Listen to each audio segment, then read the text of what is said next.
Hello and welcome back to Vault Holocron, where today I will explain the Delphidian species. Delphidians were the sentient humanoids from the Delphidian cluster. Delphidians had leathery, finely striated skin, which could be dark grey, and could have black eyes. There were different ideas on the origin of the Delphidian species. Some geneticists believed that they had a lost common ancestor, and some believed that they were bioengineered to be slaves for a master which later became lost to time. Delphidians did not speak about their origin. They were part of a confederation that was founded centuries before the Galactic Republic found their stars. Delphidians spoke Delphidian and had many dialects, using a common tongue to communicate across the Delphidian cluster. The Delphidian cluster was a stellar nursery from which the Delphidians were from. It was located in the mid-rim, near wild space. Now I'm going to explain some notable Canon Delphidians. First up is Jorinda Bothri, a female Jedi Master during the time of the High Republic. She was located in a small Jedi temple at Port Halep. On a visit to the Starlight Beacon, she offered Venestra Ro an opportunity to come back to the temple, but Ro declined.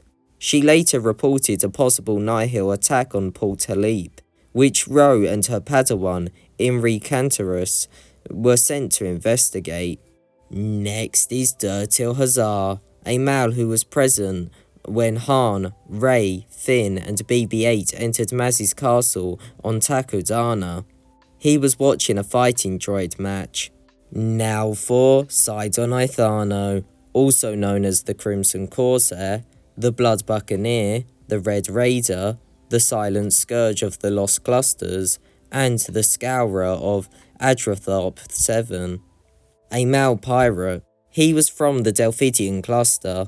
He was based in the Outer Rim during the time of the fight between the First Order and the Resistance. He became well known as a thief. His outfit consisted of crimson robes and a plasteel mask which was shaped like a caleche. He used the mask to hide his origins.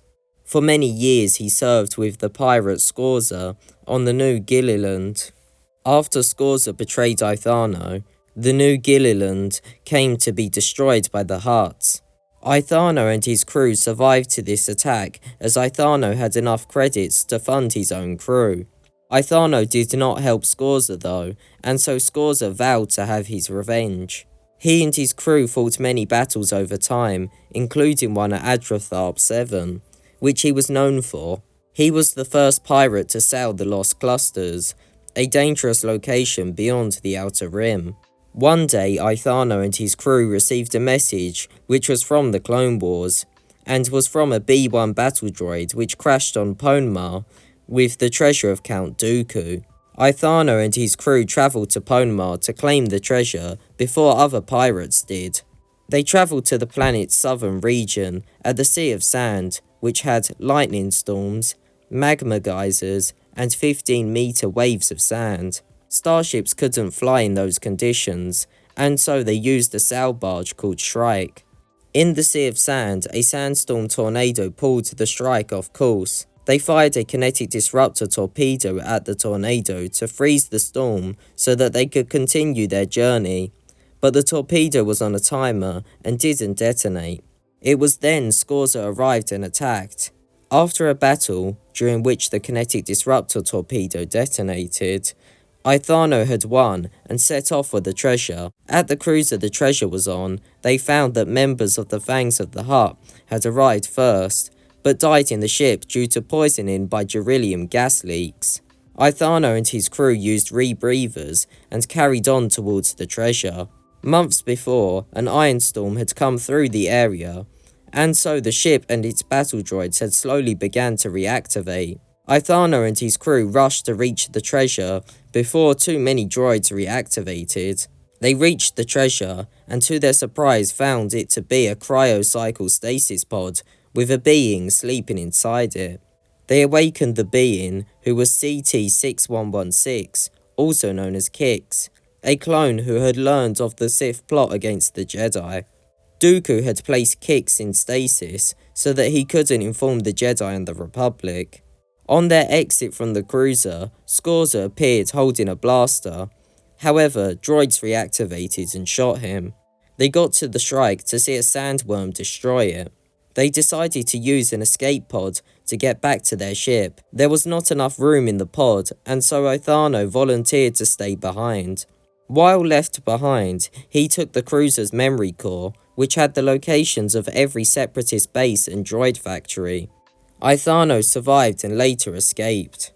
The crew decided that they would use the memory core to raid separatist bases to earn money. Kix joined Othano's crew. When Han, Rey, Finn and BB-8 went to Maz's castle on Takodana, Finn offered to join Othano's crew for safe passage into the Outer Rim. However, with the destruction of the Hosnian system, Finn turned away last minute. Not long before the Battle of Exegol, Othano sold a bunch of vintage super battle droids and a B-1 droid to the pirate Kragan Gore. Othano later helped fight the Sith Eternal at Exegol. He joined the Resistance in their victory celebration on Ajan Kloss. Next up is Chepo Dweebop, a male which led the Hackjackers, a crew of starship thieves that operated near Maz's castle. At one point in time, he kidnapped Han Solo and Chewbacca and stole the Millennium Falcon, which he was going to break down for parts. Hondo Ohnaka helped rescue Han, Chewie and Maz from the Hackjackers.